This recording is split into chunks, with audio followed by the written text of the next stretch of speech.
Dancing and watching dancing gives happiness to almost everyone at any time. But to choose dancing as a profession over any other by learning the roots of it is very rare. Sreelakshmi Govardhanan, a Kuchipudi artist from Thrissur, Kerala, is one such begetter who travelled to learn the roots of Kuchipudi and probably the only Malayali who received national award for the best Kuchipudi artist. Today with SoSouth, we have Sreelakshmi Govardhanan to talk more about this divine art form.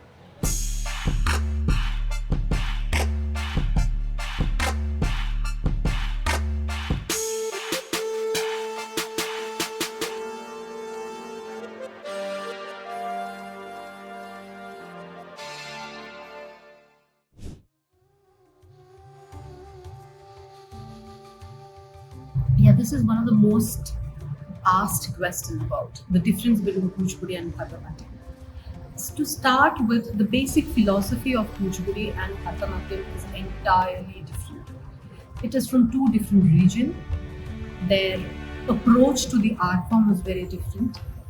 Kuchipudi, I've always felt and I've always said that it's a very democratic form, and it was performed for mass. It was performed outside the temple premises, while Bharatanatyam was performed inside the temple and it was to the deity. So that itself was a huge difference. The philosophy you approach the art form is so different at that point itself.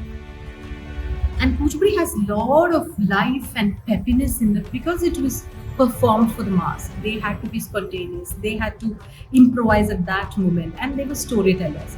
When it comes to Bharatanatyam, when it was performed for your deity, when performed for your god, the whole approach towards your Abhinaya, your movement, your gestures, everything is different.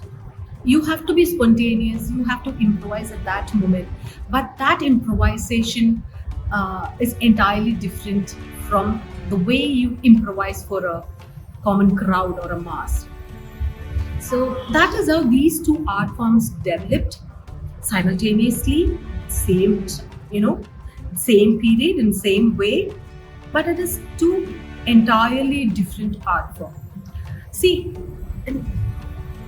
now I would actually love to ask these questions to the audience. What is the difference between Bharatanatyam, Kuchipudi, Mohiniyattam, Odissi, Kathak now? Because all these forms have changed.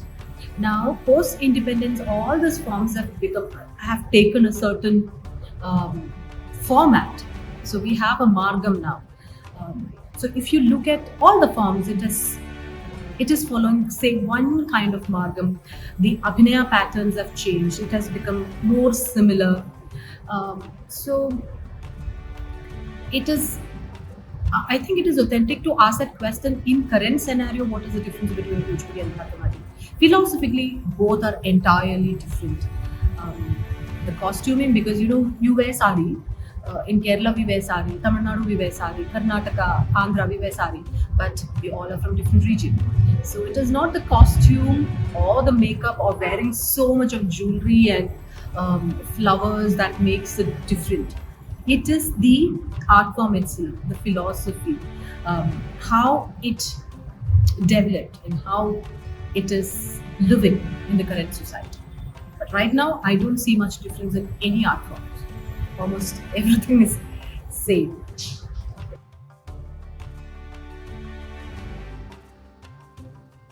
During Margari, nowadays we can see more Kuchipudi, but I don't think it was like that before.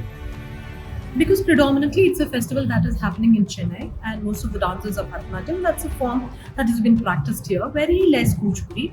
And we have one, actually the most the important place for Kuchipudi, other than Kuchipudi village, is Chennai, because Master Garo's, Vempati Master Garo's Kuchipudi Art Academy flourished here. So Kuchipudi got a new self in Chennai. So, and the dance dramas, the ballets he created were magic.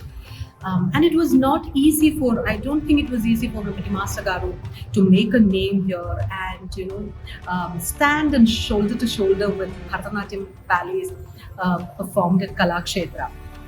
So, Kuchipudi people are very, very industries, and as I said earlier, because they have this um, capacity to improvise and adapt to anything, because it was performed for mass.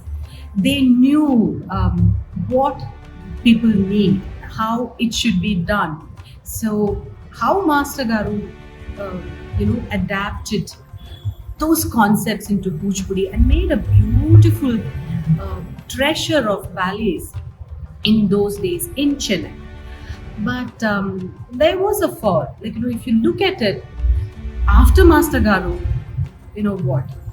We have a lot of dancers, teachers, but a personality like that didn't happen.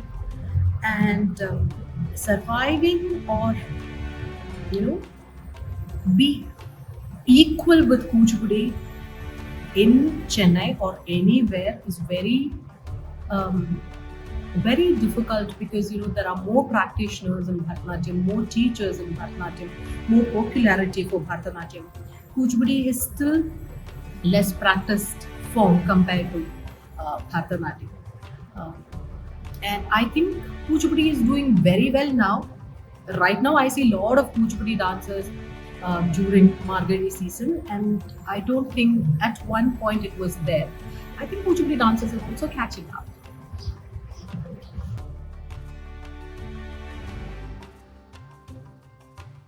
The artists who are struggling in the field.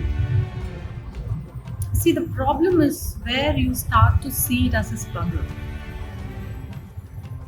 See, I still remember why I started dancing, or you know, the joy of dancing. So as long as you have it in you, then then it is not a struggle. The struggle is where you are worried about getting a venue, you're not able to make money out of it, you have to sustain and survive through this field. That's where that's what we call struggle. Like, probably that is what we are talking about, the struggle attached to taking dance as a form, dance as a profession. I think it is the same for everything. You take any profession, there is a struggle to make your ends meet. There's a lot of struggle. But I personally would like to see, does it give you happiness? If it doesn't give you the joy of dancing, joy of creating, finding your own space, finding your own life and breath, if that is not happening, then probably it is a struggle. You're doing something that doesn't give you meaning. It is again another thing that you're doing. See, um, even I have started. Probably, I would say that I started getting solo stages at the age of 30, and there were months where I was very happy that I could save 2,000 rupees. So now when I think about it, like, oh my God, I was so happy that, from one or two programs that I did, at the end of the month, I had 2,000 rupees saved. And I was like ecstatic. Oh my God, I saved some money. It will be very difficult to understand, this the way we worked. I was also learning, performing, spending from whatever that I've earned, but still I was so happy doing it, and I didn't give up. um, I don't know why. Probably this is the only thing that I know to do, or that keeps me sane. So till today, I haven't felt it as a struggle. Even getting a venue was never a struggle, because I was never desperate about it. The moment you get desperate about something, then things will change. See, I'm not a person to advise, but what from my personal experience, what I would say is, don't ever get desperate, and don't forget why you started dancing, and don't lose your dignity. The moment you start, um, you know, putting yourself down and going to any extent to get a venue, uh, even if people belittle your art, belittle your body, your texture, your color, where you are coming from, don't go for, don't take any of it. Just don't take any of it. Art is above all that. You just have to put your feet down and practice your art. Be honest about your dance and just go ahead. Then I think every step will be rewarding. You don't see it as a struggle. Struggle is there everywhere. Each and every breath is a struggle. So that is not something that you can't avoid.